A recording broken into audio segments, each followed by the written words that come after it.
Magandang umaga po sa inyo lahat. Tayo'y pinagdaanan ng maraming bagyo at meron pang dalawa na nag-iintay sa Marianas na humihingi ng visa para pumasok sa Pilipinas. Pero madaling pumasok sa Pilipinas kasi nababayaran ang immigration. Nagkakaroon ng mga fake visas. Pero hindi yan ang aking topic. Pero uulitin ko yan mamaya. Ang una ay ang paglalagom ng tatlong pagbasa. Ang una sa aklat ni Isaías, nakapagbibigay ng tibay ng kalooban. Bakit? Sinabi dito, to the disheartened, sa mga nawawalan ng hihinawa, nawawalan ng pag-asa, be strong, fear not. And what is the reason for us to be strong and not to be afraid? Here is your God, with divine recompense.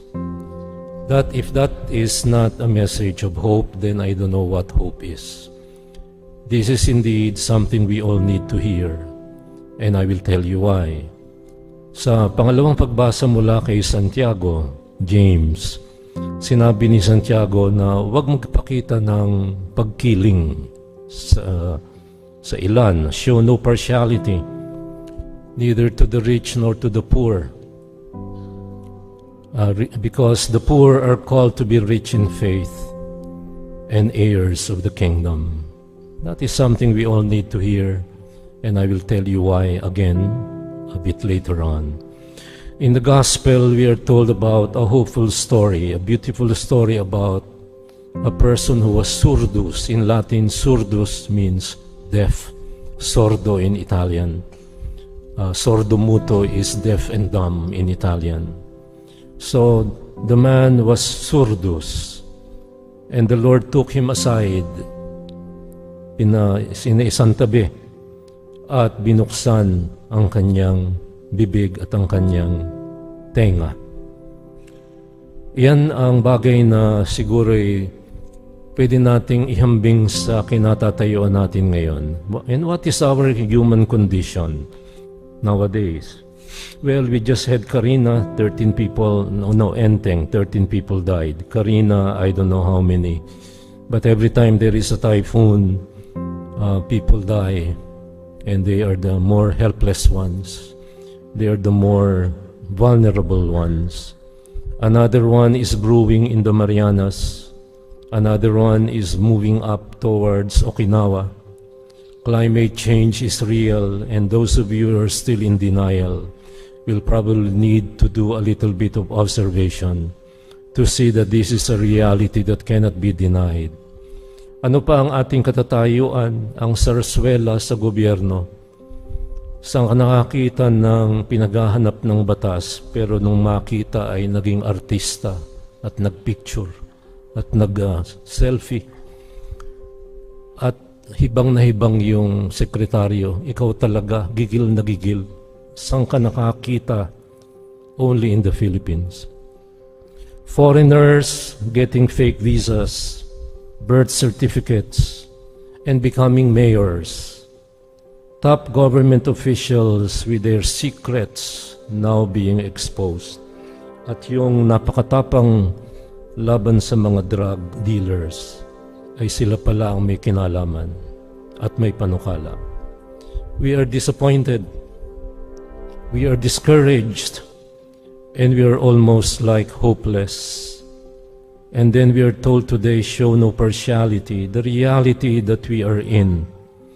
We are all afraid, we are angry, we are confused. But we see partiality. Pagka maraming milyon at bilyon nagiging mayor, at red carpet treatment pag nahuli, private planes. Pagka nahuli ang mga nagtutulak ng kariton, ay kung maitulak at matapakan at matadyakan, at kung mapatay na walang kalaban-laban. Pagka may pera, may selfie pa, may groupie, at ito daw ang new normal, magtiis kayong mga hampas lupa, tayong mga hampas lupa. Yung may perang galing sa pinakamayamang bansa sa buong mundo ay red carpet and treatment. Everything is absurd, and now I'm using the word Latin, absurdus. The word absurdus is a compound of surdus, which is mute, deaf, and mute, and ab, which means from the deaf. When things are unreal, where things are incredible, when things are unbelievable, when things are absurd, they don't make sense. They are coming from the deaf. We don't hear anything. We cannot understand anything. Everything is absurd. Absurdus. But then again, the reason why we are at Mass is because we want to hear good news. And this is precisely my job. My bread and butter comes from lifting us up from this kadiliman o kasamaan ni Roque. Walang kaibahan. Kadiliman o kasamaan, iyan ang nagaganap sa ating lipunan. Pero hahayaan ba nating ang kadiliman at kasamaan, wala tayong pagpipilian, ay siyang maghari sa ating buhay at sa ating lipunan? Ano ang magandang balitang dapat nating panghawakan? Ang ginawa ng Panginoon, inutusan ang lalaking may kapansanan, Ephatha.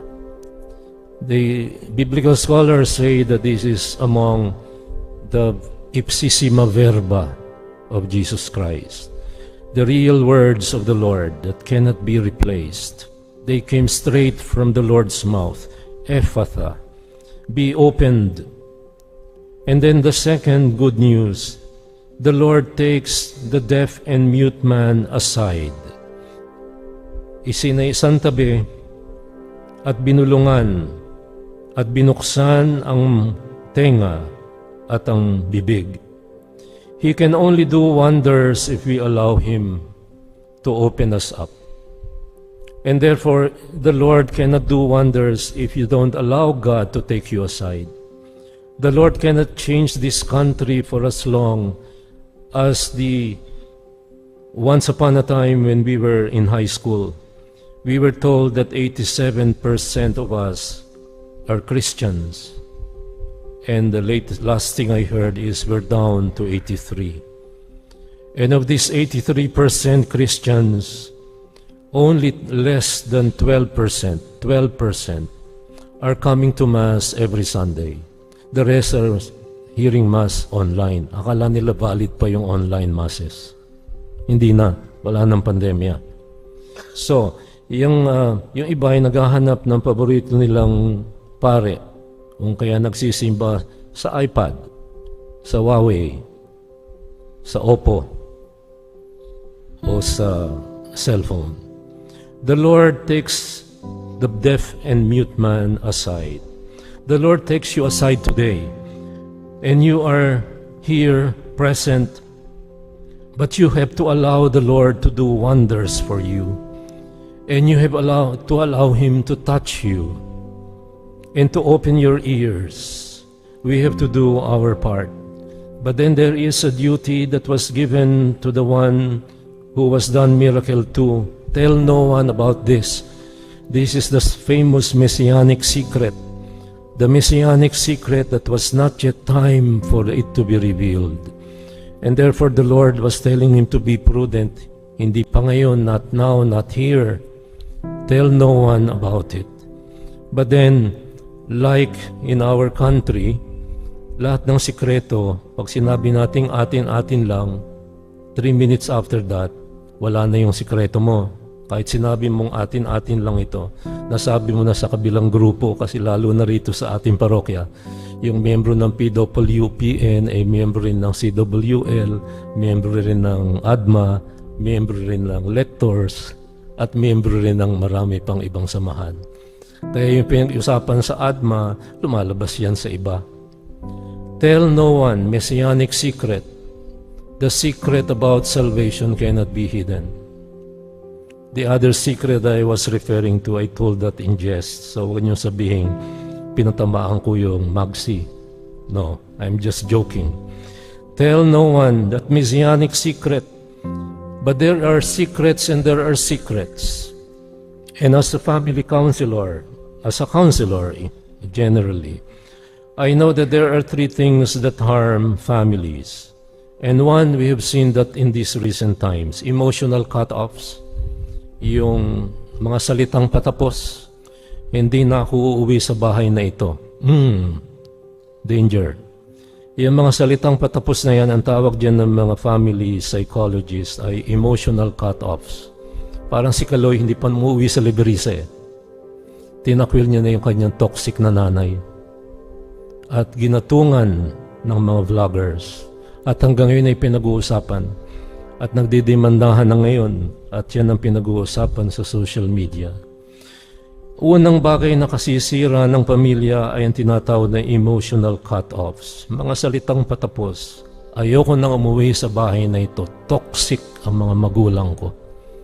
At kinakailang itakwil. Number 2, triangulation. Yung triangulation, I know what this is. The bigger your family, the more triangles there are. Ang triangulation ay pagka nag-away kayo at ng nanay mo, tatawagin mo yung kuya mo, kampi tayo kuya, kahit magkalaban. 2 against 1, yun ang triangle. Pagka kayo marami magkakapatid, yung unang kaaway ng nanay, may iba pang kakampi, si ate. At kalaban yung tatay naman, second triangle. You can multiply triangles. Pagka ang kakampi mo yung girlfriend mo, worse. Worse. At yung girlfriend mo ang siya naninira sa magulang mo, even worse. This is the worst type of triangulation. And the third, which has to do with tell no one about it. What we call toxic secrets. Pagka ang husband ay may ginagawang extracurricular activities, at hindi sinasabi at hindi niya tinatago sa mga anak, mabubunyag yan eh. Lalabas yan eh. Bakit? Kasi dalawa cellphone mo eh. Booking, no? Di ba? Pagka dalawa cellphone, sino kausap mo sa kabila? Pagka madali ngayon, may mga app ngayon na madaling hulaan ng mga password. Kaya daling ma-scam ang mga thunders. Kasi nga, hindi matandaan yung password. Sinusulat sa notebook, madaling makita yung notebook, di ba? Yan ang dahilan kung bakit ang na-scam ay laging mga thunders tulad ko. Bakit? No, a few years ago, the bishops had a seminar, were given a seminar, how to use social media. Nagsimula ng alas 8, Pitinuruan silang gumawa ng password sa Facebook. Nag-coffee break. Pagkatapos ng coffee break, hindi na alam ng mga obispo yung kanilang password. Nakalimutan na. Diba? Toxic. Toxic tayo mga thunders at mga boomers. Kung kaya kampi kay Chloe ang mga bagets, yung mga apo nyo kampi kay Chloe. Kaya magkalaban ngayon ang dalawang grupo na nagsasabong sa buong Pilipinas. Yung mga bagets at mga thunders. Yung mga thunders, boomers, toxic. Kinakailang itakwil sila. Huwag ka nang uuwi sa bahay. Emotional cut-offs. Triangulation. Toxic secrets. But now the secret is out. And what is that secret that is not toxic? That secret that is liberating. The truth that saves, the truth that is your salvation. Christ is Lord, Christ is the Messiah, Christ is the Savior, Christ is the healer, the divine healer. Christ is the one who leads us to the truth. And now we have seen all the toxic secrets. Yung mga bato at mga ang ganda ng pangalan natin, ano? Sila pala ang mga bosses ng mga drug addicts. Lumalabas ang katotohanan. At bakit ayaw nang mag-testify yung Cassandra? Siya pa ang biktima ngayon. Siya pa ngayon ang biktima. Mental difficulty, mental health issues. Kawawa naman yung mga sinungaling. Sila na ang nagbiktima sa Pilipinas. Sila pa ngayon ang biktima. Sila pa ngayon ang nagse-selfie. Sila pa ngayon ang red star treatment, red carpet treatment. Sila pa ngayon ang nabubulungan ng ikaw talaga, gigil na gigil. Gigil na gigil ang mga namumuno. This is darkness, kadiliman at kasamaan. We need to hold on to that secret that is not toxic. And that secret is out. Christ is Lord, Christ is Messiah. Christ is Savior. Christ is the healer. But we need to do our part. You parents would know what I mean. Pagka yung anak ninyo ay pasaway, anong sinasabi nyo? Makinig ka. Makinig ka. Pagka ayaw pa rin makinig, umayos ka. Siguro ang sinasabi sa atin ngayon ng Panginoon, katumbas ng sinabing, tell no one about it. Umayos ka nga. Umayos tayo. The secret is out. Mamamatay ang mga diktador, maglalaho ang mga imperyo, ayon sa kasaysayan, yan ang naganap at magaganap. Darating ang mga bagyo at unos, ang matibay ay matitira. Ang nagtitiwala sa Panginoon siyang mananagana. And Isaiah tells it to us for good measure, be strong, fear not. You're not holding on to a toxic secret.